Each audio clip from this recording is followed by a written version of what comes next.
Se pueden sentar un momentico. Estamos leyendo en esta semana la epopeya de los hermanos macabeos, ¿no?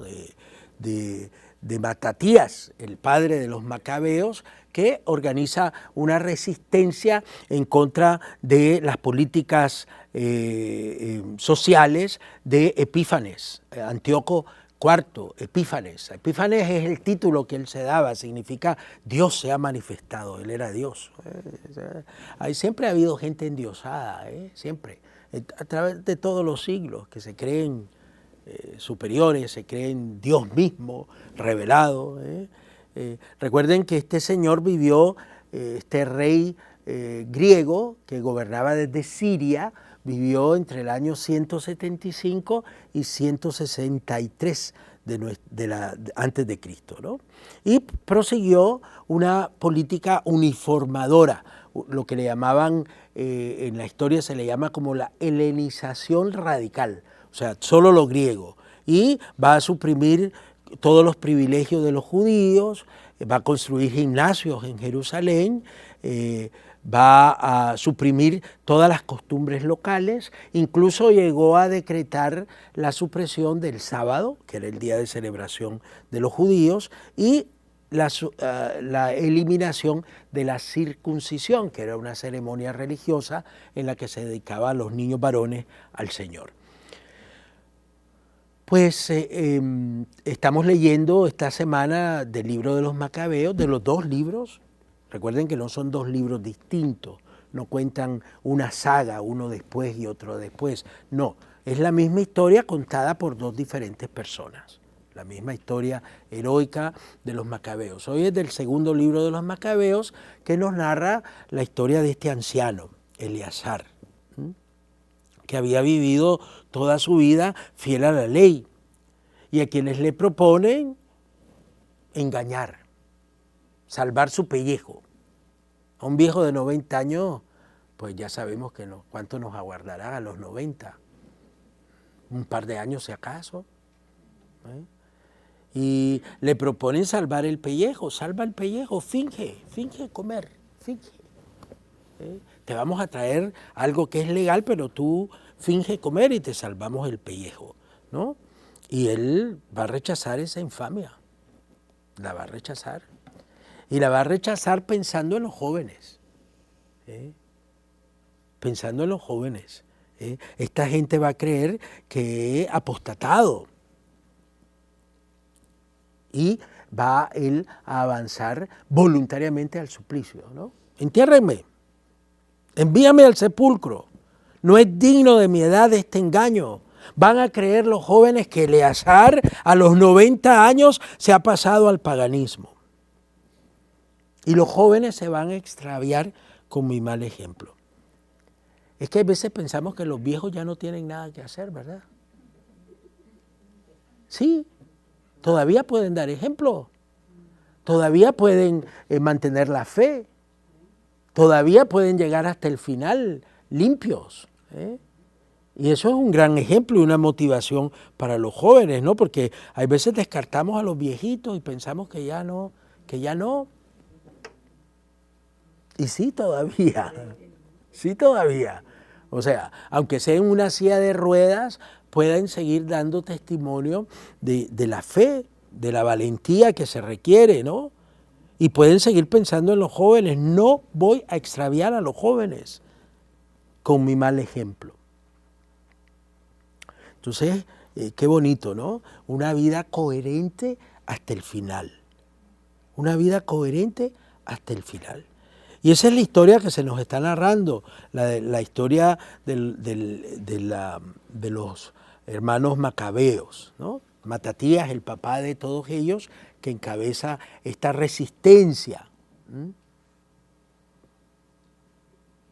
A mí me parece algo muy hermoso, muy aleccionador y muy admirable para los de la época y para nosotros, que sucumbimos, ¿no? Porque a veces se nos proponen cosas, incluso en círculos eclesiales, ¿saben?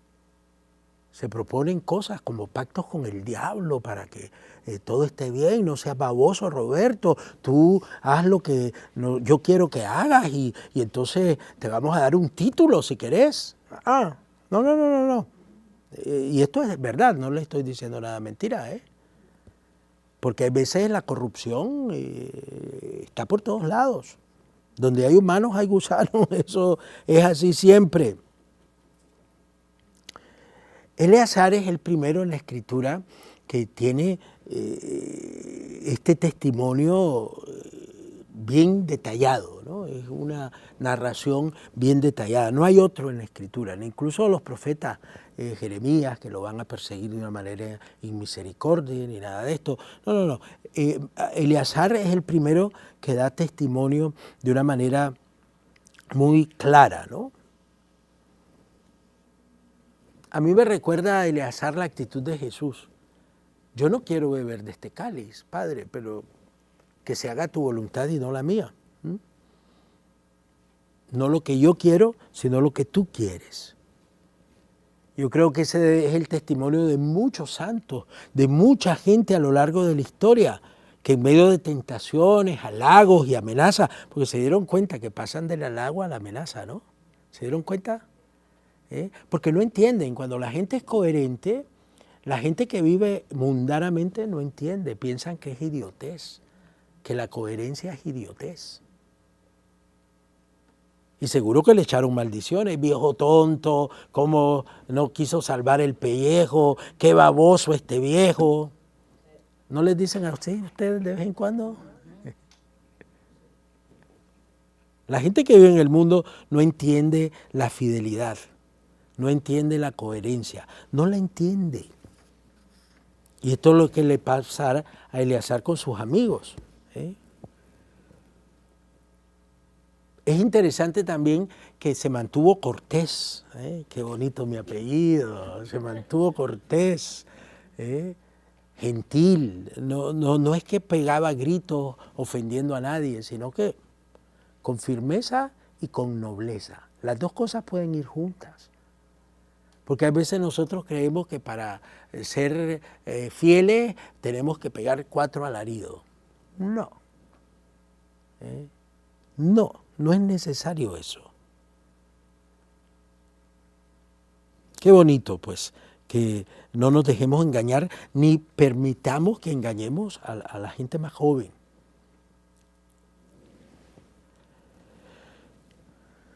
Pues vivimos en una época relativista, en una época bien subjetiva, en una época donde es difícil encontrar personas rectas, como Eleazar, que nos repiten que no podemos huir de Dios. ¿Se dieron cuenta? Dice, ni vivo ni muerto puedo huir de Dios. Ni vivo ni muerto. Claro que el que ya no cree, pues, ha perdido todo, ¿no? Ha perdido la vida. No puede seguir su propia conciencia. No puede amarrarse a la voluntad de Dios voluntariamente, ¿no? Porque esto es la libertad absoluta. Él decide no arrastrar el resto de sus días como un esclavo, sino que morir con dignidad. Y aunque es triste la historia, pero a mí me parece que este viejito murió con alegría. O sea, coherente hasta el final, es una muerte con alegría. Qué bonito, pues ojalá que nosotros aprendamos grandes lecciones de estas historias de los macabeos, y que no nos rindamos ante las propuestas mundanas. Ayer escuchábamos la historia del ciego, ¿no? Del ciego que está fuera de Jericó, porque estaba marginado, porque la gente enferma contaminaba y seguro que habían hecho algo muy malo para que estuvieran ciegos. Y entonces los tiraban afuera. Hoy el otro milagro ocurre en Jericó y es la conversión de un jefe de publicano y de un hombre muy rico, dice el texto. O sea, era colaborador del Imperio Romano, eso es lo que quiere decir publicano, cobraba impuestos para el César. Los eran como franquicias. El Imperio Romano te vendía la franquicia de ser el cobrador de impuestos de la ciudad de Jericó, por ejemplo. Entonces, así como compran las franquicias del McDonald's y todas, en estos días estaban reunidos todos los dueños de franquicias del McDonald's, ¿no?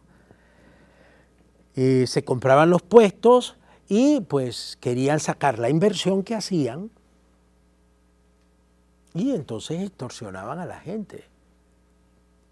Los agarraban de los pies y los sacudían para que se saliera el último centavo, los dejaban sin nada, ¿no? Porque tenían que pagar los impuestos a Roma, tenían que recuperar su inversión y tenían que enriquecerse.